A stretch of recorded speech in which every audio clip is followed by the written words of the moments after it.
Sisters who watch. Sisters who watch.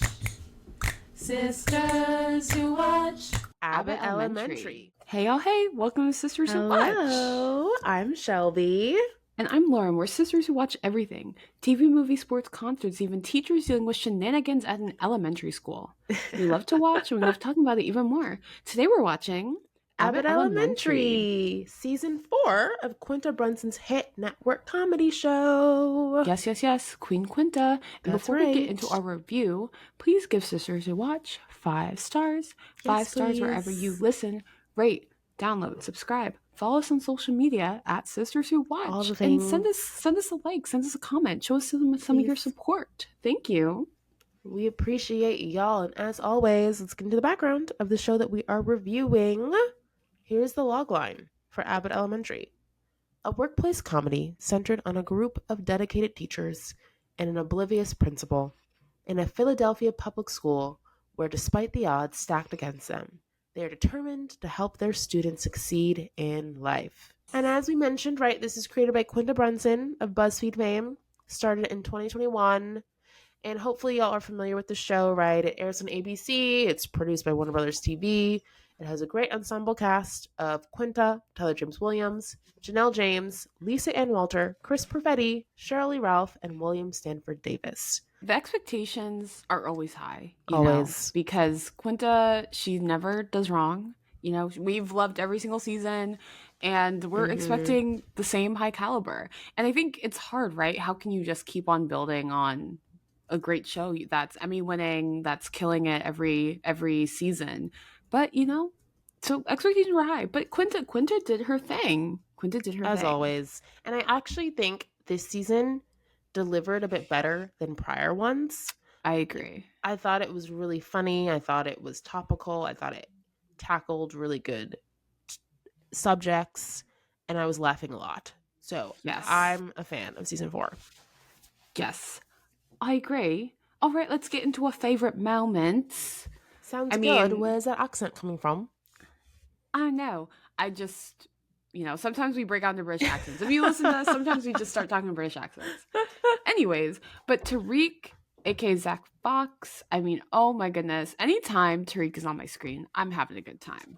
He's happy. So funny. And seeing him as the PTA head because he's a step boyfriend or something, like, girl, love him. Love. I thought that was great addition because I think in the past we've asked for more of him, and this year he was a really consistent guest star. So it's like they've been hearing and they delivered. So having him as the head of the PTA, and he would pop in at least it felt like half of the episodes. Yes. Right? It was great to have him around. Loved Tariq. And Melissa, she had a cute little friend this season, her and Sweet Cheeks. It was funny how passionate she was about Sweet Cheeks and how Sweet Cheeks was supposed to be a class pet. Yes. And that then she wasn't into. No. But then she fell in love with this guinea pig. Right? He's a guinea pig? I think so. A gerbil, a hamster? Something. I honestly Some don't know. kind of small rodent. Yes. Yeah, I liked how we just had a bit more of like learning about Melissa this year and also seeing like different sides of her, like even like her relationship with the firefighter and wanting to be exclusive. Like we saw like a softer side of Melissa, whether it was bonding with Sweet Cheeks, like when he got lost trying to find him. So funny. Yes, I agree. We got a bit more backstory, and I did really like how we got to see her family when Melissa hosted a Christmas Eve dinner. I thought that was really cool, kind of getting more insight. And also the Shemendes. Thinking about the show, why would the camera crew need to be in their house? Like, Laura, if you're... we need to be logical. You're thinking too much. If you're one of the teachers, right, they're doing kind of like a documentary about the school. So I did think about that. I'm like, wait, why would they be filming her Christmas Eve dinner? Anyways, I did think that was a good episode, though. Getting more of her family, seeing the antics, that was great. It was hilarious. And the fact that they thought one of her relatives died, and Jacob was like, he's dead. And they had to like hide it the whole time. I can't. Yeah, that was good. So what did funny. you think of Ava and her new man, the IT guy, O'Shawn? Loved it. O'Shawn is so hot. I actually was like, where have I seen him before? And I realized I saw him at like a comedy show in LA. Because I was Oh. like, the actor looks so familiar. And I was like, where have I seen him? And I was like, oh, I saw him at like a comedy show. Oh. So, like, yeah. So that's why I was like, I feel like I've seen this guy before. But no, Oh, he was wow. so good. And I like that Ava had a bit of a foil because in the past, right, she's just like, oh, I date celebrities and athletes like Andre Iguodala. Like all her exes are like Classic. really bougie, powerful celebrity type men. So I like that she's just with this like chill IT guy. And Yes. I thought they had like cute banter and flirting. And even though Ava sometimes would say some things that were a little out of pocket and I think turn him off, she would apologize or they would meet each other in the middle. So, but I liked their storyline. Yes. I thought that was one of my favorite story arcs of the season. Yeah. We got to learn more about Ava, and I think Ava got a good character development. It felt like an Ava season. It really did, because we got to see her dad. Remember that? Yes. Because somehow Gregory was getting a haircut by Ava's dad and had no idea. Awesome. And Ava was saying, oh yeah, I don't have any family in Philly. And then all of a sudden we found out her dad is at a local barbershop not far from the school. Drama. Wild. And of course, played by Keith David. You know, they always get the best guest stars on Abbott Elementary. Yes. So good. So yeah, I like how we got to meet her dad and learn more about the tension there. I like that she got a man. I like that she was growing as a principal and even had to take the fall for something, spoiler alert, and learn from it. Like, I was like, okay, Ava, look at you trying to do your job well. I know. Ava finally stepping up as a principal. About time. About time. I did think it was funny, though, when Melissa and Gregory were in, like, her filing cabinet and system, and it was all organized by, like, Survivor episodes of reality Classic. TV. That was good. They're trying to figure out, like, oh my gosh, you have to watch every single season of Survivor. Is it the season and the episode, or is it the episode they found the hidden immunity idol? Like, who was eliminated? Oh my gosh. That was good. So funny. That was good. And Gregory was like, do you know who Boston Rob is? And Melissa was like, I was a woman alive in the 2000s. Of course I know who Boston Rob is. That was good. Boston Rob, between this and Traitors, wow. He is really having a moment. That was perfectly timed. I was like, did you know Traitors was coming out? Because I'm like, unbelievable. Yeah, that was during peak Traitors time. I was like, of course Boston Rob gets a shout out. Having a moment. Yes. That was very funny, the Survivor shout out. Yeah, so and Jacob, we got to see his brother, this bro-y frat dude. That was so interesting. What do you think of Jacob's brother, Caleb? Yeah, I like that we got to learn a bit more about Jacob as well, right? Getting everyone's backstory. And I thought it was funny that, you know, even like every family's different. You can have like two very different people, right, grow up in the same family. So I thought that was fascinating because they're like polar opposites. And Jacob was very like sensitive because like, oh, everyone only wants to hang out with my brother, not with me. And everyone immediately connected with Caleb. And Jacob got so upset. Classic. And honestly, whenever Jacob is upset, I think it's so funny. It like makes for really good comedy. Just seeing him like struggle or be frustrated. So I thought that was really clever. Yes, I agree. I thought that was it was very cute seeing them kind of get over their issues and kind of confess, and Caleb being like, no, everyone always loves you and I'm insecure about, you know, how people see you and all this stuff. So I thought that was good. Mm-hmm. And I mean, we have to talk about the Always Sunny crossover. I mean, wow. I remember that was like trending online before the episode came out because they dropped some pictures and stills from the episode. They were promoting it really hard, which was smart. Yes. Mm-hmm. Yes. It's Always Sunny in Abbott or something. Like, I forgot what they called it, but that was so good. And you watch It's Always Sunny. So did you really resonate with that episode even more? Yeah, so during the pandemic, I was just like trying to watch everything on TV and everything on Hulu. And I was like, what is a show that has so many seasons and episodes I can just dive into? And I had just heard, right? I mean, It's Always Sunny has been a show that's been on for so long, since like the late 2000s, I think. So I started watching it during 2020, and yeah, it's definitely bizarre and offbeat, but it is funny, and the characters are all so specific, and I think they really did nail all the characters. Like Dee trying to steal Gregory from Quinta is so D. If you watch It's Always Sunny, I was just like, of course she's trying to compete and tear down other women. Classic Deandra.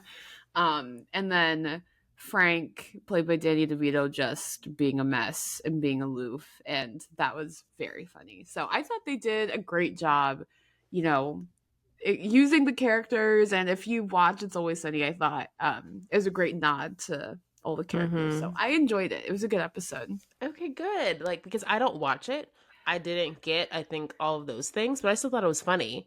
But I thought it was bizarre that they were going to be volunteering at Abbott. So you knew there was like some backstory. They were trying to get out of something. Because I'm like, there's no way you guys are doing this out of the goodness of your heart. No, they're always getting into some illegal shenanigans. Absolutely. That quartet. I can't. So funny.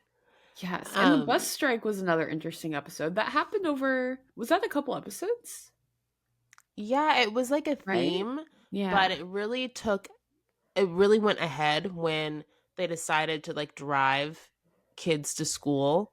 Like they were like, okay, too many kids are like not able to make it because of the bus strike, so we have to do something. And I just thought it was hilarious that Janine was driving a party bus during the strike and picked up all the kids. Like, Janine always finds a way. So I thought that was really cute. And I do think what's great is like the teachers are committed. Like they find a way. So if their kids can't take the bus to get to school and they're worried about them, I'm going to drive a party bus and get them to class. Or like when Barbara had to do like that holiday show and like some of the kids were like, I don't celebrate Christmas or this isn't my holiday. She was like, okay, we're going to find a way to celebrate everyone's holiday and get them involved. So I think that's what's really like wholesome about the show, right? They show teachers that really care about their students, which we need in our world. Yes. I think this season felt more heartwarming than usual. Yes. Would you agree? Yeah. Completely it just agree. Felt very sweet. Sentimental. Yes, absolutely. It's the banning books episode where parents got upset about this like sci-fi, bold, kind of supernatural book being in the library, and they were trying to ban it. And I was like, it's like if they, back when we were kids, like parents tried to ban Harry Potter. I know. That's what it was giving. Oh my gosh, and what was the name of that book? It was like this black wizard kid. No, literally. It was giving, and they were like, oh, wizardry is like blasphemous and kids shouldn't be learning about that. I was like, stop. And I thought it was like a funny way because like nowadays in our culture, it's like they're trying to ban like historical things, right? Particularly about Black stories. But this was like a sci-fi book that these inner city parents were trying to ban. So I think it was a clever way to kind of like hit at that topic, you know? Sassy Wizard Kid. I was like, what was this book? I remember cracking up, and all the excerpts from the episode of the book, I was like, what is going on? Hilarious. Like, this was actually so funny. This inner city kid using magic. Sassy Wizard Kid. I want to read Sassy Wizard Kid. If anything, that's a book we need. Quinta, right? If Quinta doesn't have Sassy Wizard Kid trademark being written, girl.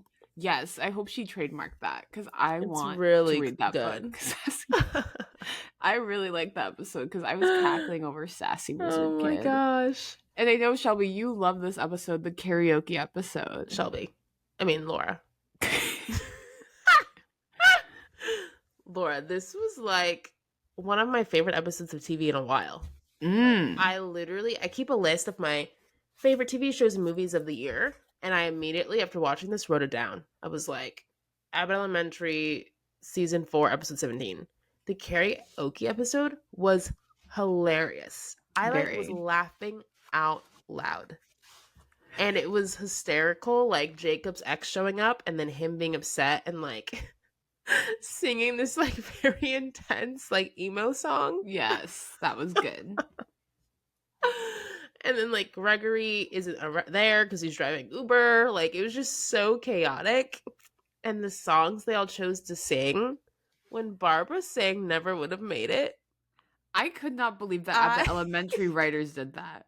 That is like Marvin Sapp on Abbott Elementary. When I saw that, I literally was like, what am I watching? Ain't no way that's what? Oh my gosh. Yes, Barbara was singing this gospel song. That was so funny. I was started laughing out loud when she was singing that. And it was very chaotic, right? Because then you had like I'm forgetting his name, but the other guy from the district, he was on Never Had I Ever, so that's why I recognized him. Yeah. He was dating one of Janine's friends. They were fighting the whole time. Like there was just so much going on. Yeah. But it was so entertaining.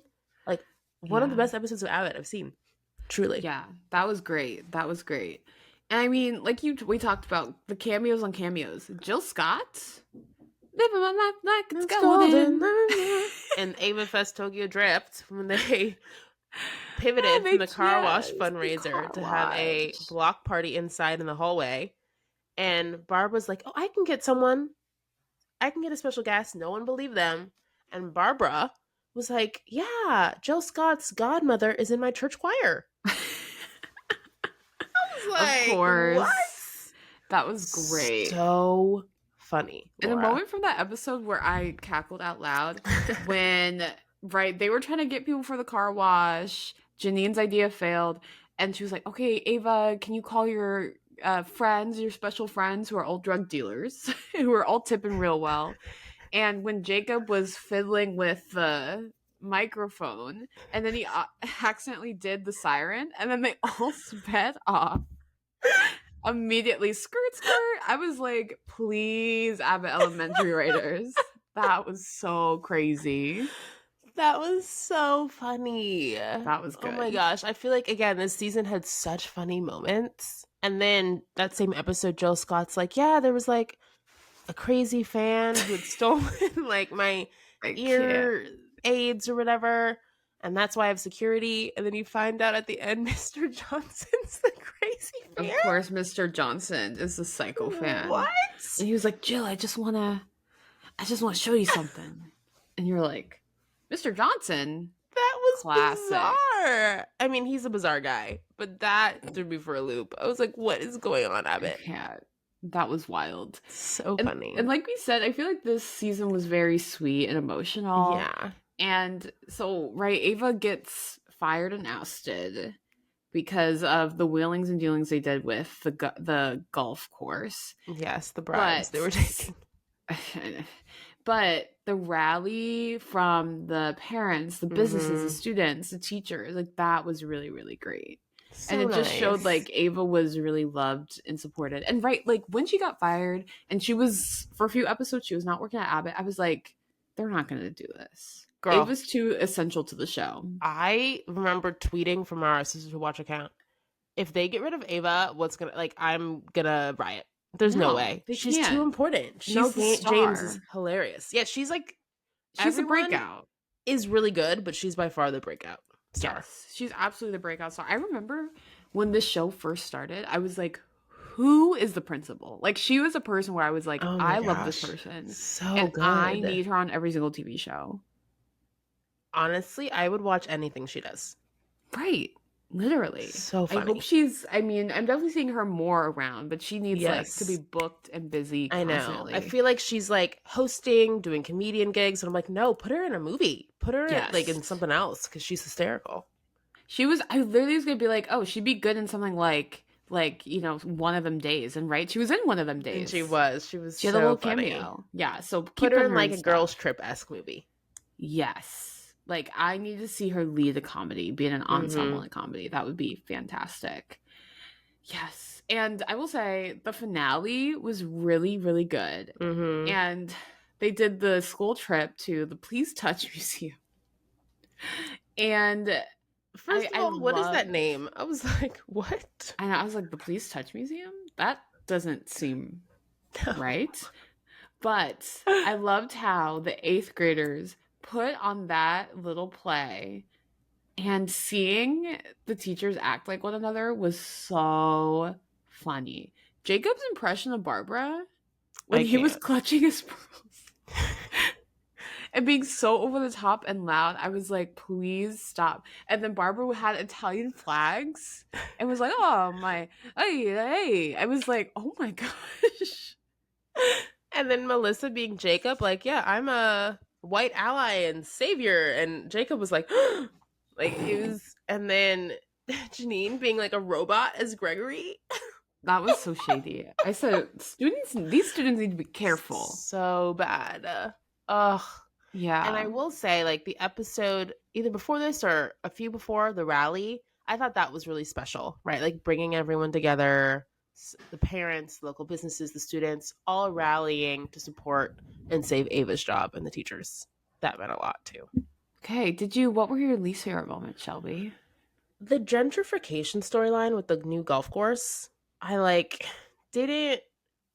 know why they did it, and I think they needed like that through line, but I was kind of just annoyed with that main white guy who was always around. Kind of over it after a while. And they were using the kids as a photo op, and then it ended up backfiring because the bribes didn't work. Like, it just was kind of like, what was the point of that whole storyline, right? And then they had like a local business close and a smoothie place was replacing it. Like, I totally get it, but that didn't land as much for me.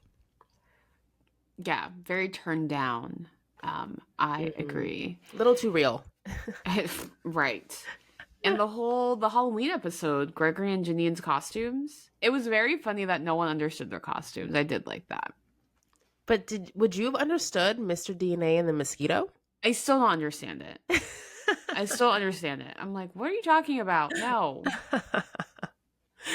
I think it was just cute that they are so into each other and like that they would get it. But I was like, come on, you guys, you can do better.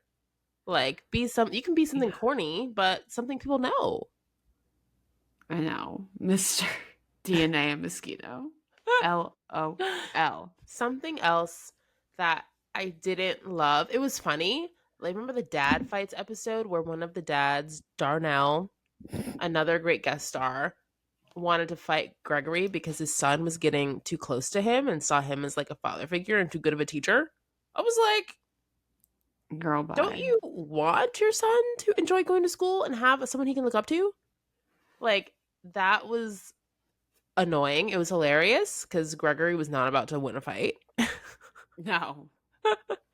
Darnell was too tough, but it's also like, Darnell, maybe you're the problem. Maybe you need to be more present for your son. And maybe you should be happy he likes Mr. Eddie. So that also felt a little too real. I was like, yikes, this seems like something that can happen in real life. I also feel like the district this season wasn't being very fun. No, and I think that's the point, right? Season 3, when it started, like the district storyline or whenever it started, like they were the annoying kind of school board, and totally get it, but it was getting a lot out of hand. Like the whole district budget meeting situation where they literally weren't giving budget to any of the schools. I was like, what is going on? And then the district audit, because Ava's soror was being messy and reported them because Ava kind of did it to herself by like bragging about how they're getting Ava all this stuff. Girl. And then her soror called the district on them, and then they audited and then shut it all down. And then but then, Ava and Janine, of course, didn't want to give up. And so they went before the board of the district and gave their case. And then they were like, no, Ava's still fired, and now you're all suspended. I was like, what? Like, they were just being the worst. And they didn't fold until all of the kids and the parent, like everyone came and was like, no, we love these teachers and principal. You need to save their jobs. And that was the only time when they had pressure and the students were going to do a walkout that they decided to change their minds. Classic. And when they announced it, June Knight, Raphael's character, was like, and like we had always planned, we are reinstating the teachers' jobs and bringing Ava back. I was like, that was not your original plan. You are now being kind of coaxed into doing this. Like, don't act funny now. Yes, so wild. So yeah, that was the district being an op was not great. Okay, Yes. are you ready for red flag, green flag? One, two, three. Of course. Okay, Shelby, is it a red flag to take bribes? It is. Ugh, as much as I loved Abbott getting laptops and supplies and thriving, actually getting what they needed to teach the kids and take care of the kids, like a new refrigerator, a new oven, like better plumbing, like every like a new scoreboard, all that stuff. I love that they got it, but it's tough. Like you got to get things the right way. So I do think it's a red flag. No. I know, I like was happy that it was happening, but Same. they couldn't, it wasn't sustainable, right? They had to get caught. Yeah. Ugh. Hate to see it, but it is what it is. Okay, Laura, question for you. Is it a green flag to date someone with less money than you? Like Ava Ooh. with Oshan. It's people, I hear people talk about this like, oh, you gotta kind of date someone within your economic class, right? Your class. Like that's a thing people talk about. Or at least date someone who was in the same class like growing up. Maybe they came into money, but how you were raised, what economic class you're raised in is important. So this is, right? People talk about this a lot.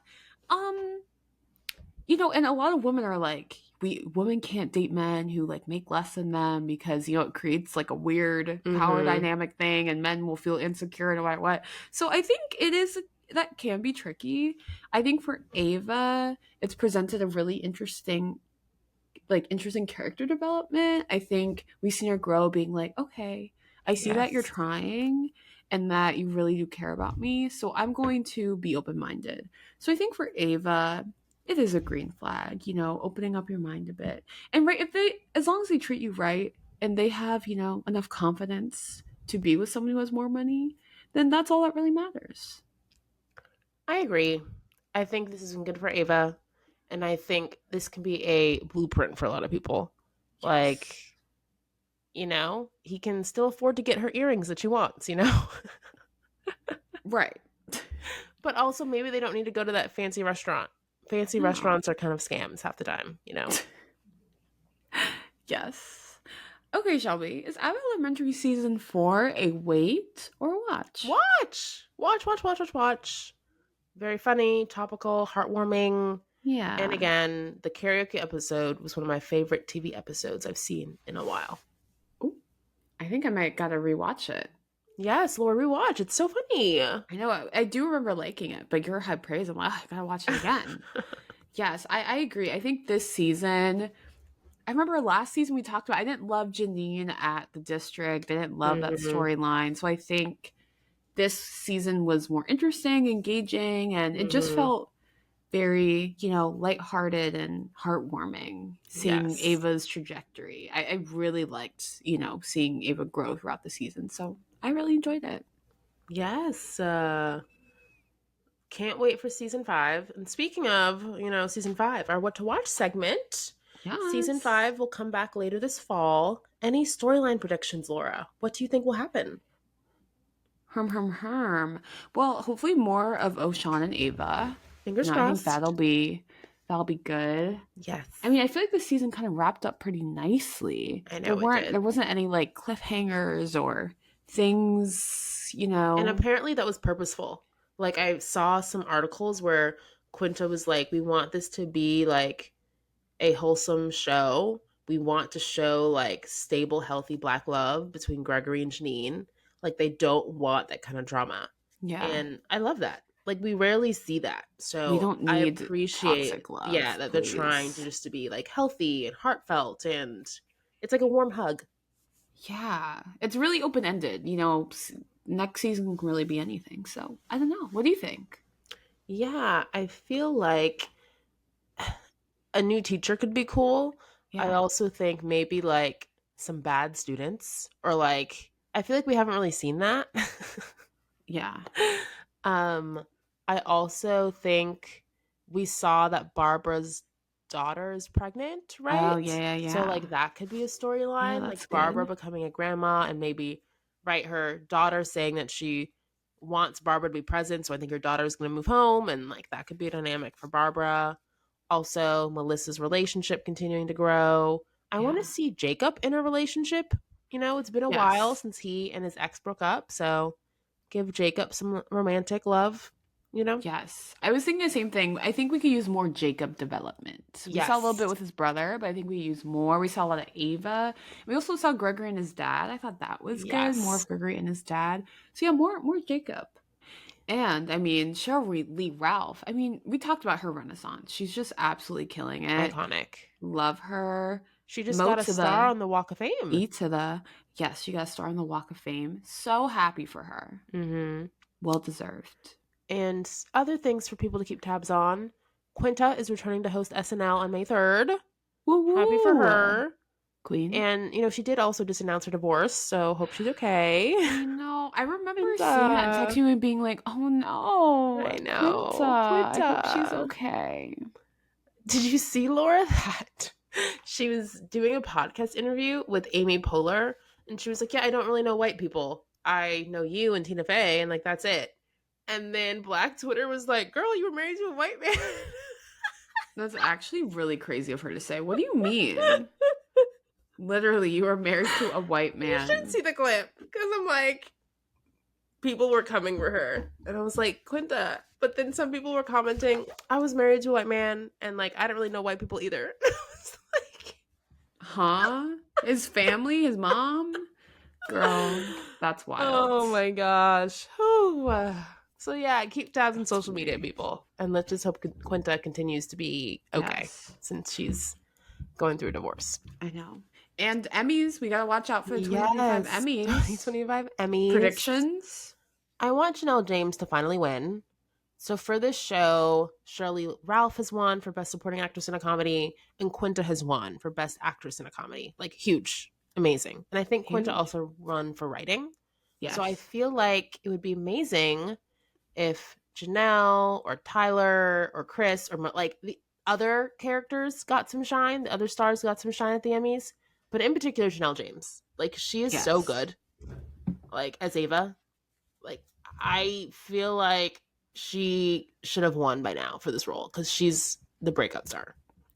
Yeah, and I also think this season particularly, she did a lot. Yes. She did a lot. So I think if she would win this year, that would make a lot of sense. So let's see. Janelle James, Janelle, bring it home. For your consideration. Yes. Well, if you enjoyed this episode of Sisters Who Watch, please give us 5 stars. Please. 5 stars wherever you listen. Please, it'd be much appreciated. Rate, download, subscribe to all of our channels, and make sure you follow us on all our social medias at Sisters Who Watch. Yes. We really want to hear from y'all, so please email us at sisterswhowatch@gmail.com.